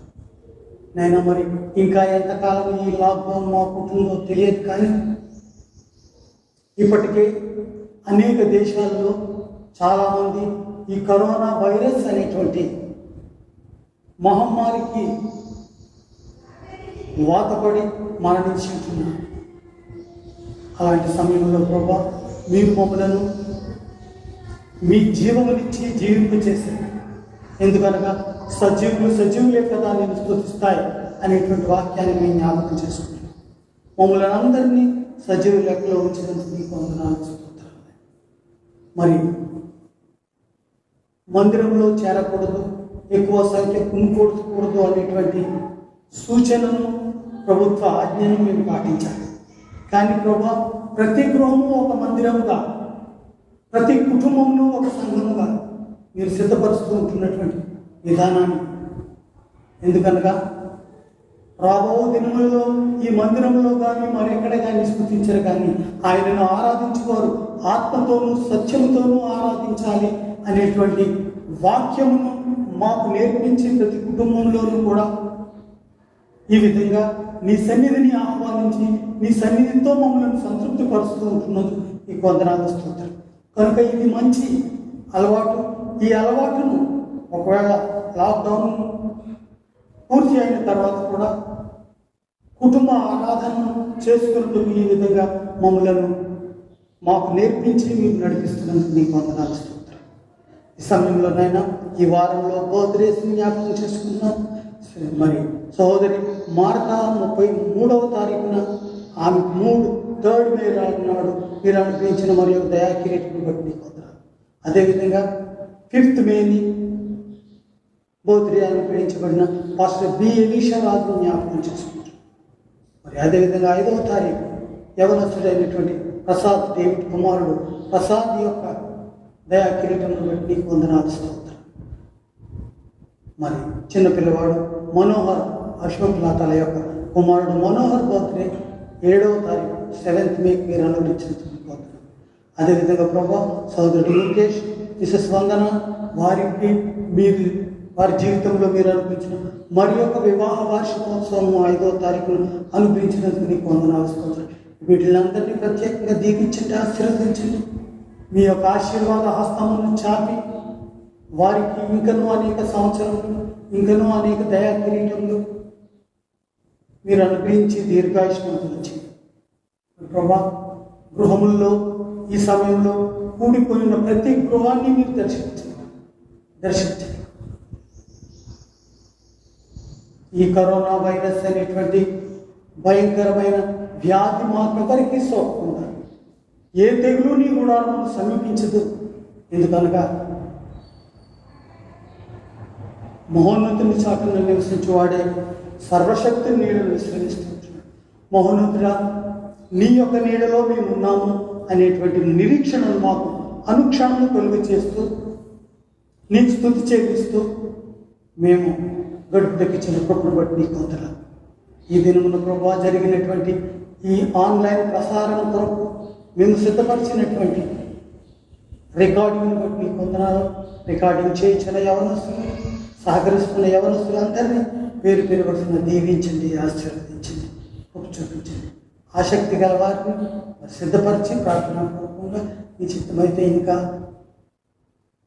నడిపించండి, కృప చూపించండి. ఈ సమయంలో నీ సన్నిధిని విడిచిపెట్టుగా నీ సన్నిధి యొక్క శక్తి, శాంతి, సమాధానములతో నింపి తిరిగి మరి ఒక మారు మేము ఈ విధంగా నీ సన్నిధిలో చేరి నిన్ను స్తుతించే పర్యంతము నీ కృపాహస్తములకు మమ్మల్ని అప్పగించుకుంటాం. నీ సన్నిధిలోని శక్తి, శాంతి, సమాధానములు మాకు నిండుగా వేడుగా కలుగు చేయండి. యేసు పరిశుద్ధ నామమున ప్రార్థించి వేడుకొచ్చున్నాం తండ్రి. ఆమేన్. ఇప్పుడు మన ప్రభు అయిన యేసుక్రీస్తు యొక్క కృప, తండ్రి అయిన దేవుని ప్రేమ, పరిశుద్ధాత్మ దేవుని యొక్క అన్యోన్య సహవాసం, కాపుదల, సంరక్షణ, ఆయన ప్రేమించి బిడ్డలకు, మరి విశేషంగా కూడి వచ్చిన బిడ్డలకు, వారి గృహముల్లో ఆరాధన కూడిన కుటుంబములకు ఇప్పుడు నెలకు సదాకాలము తోడై ఉండుగాక. ఆమేన్. ఆమేన్.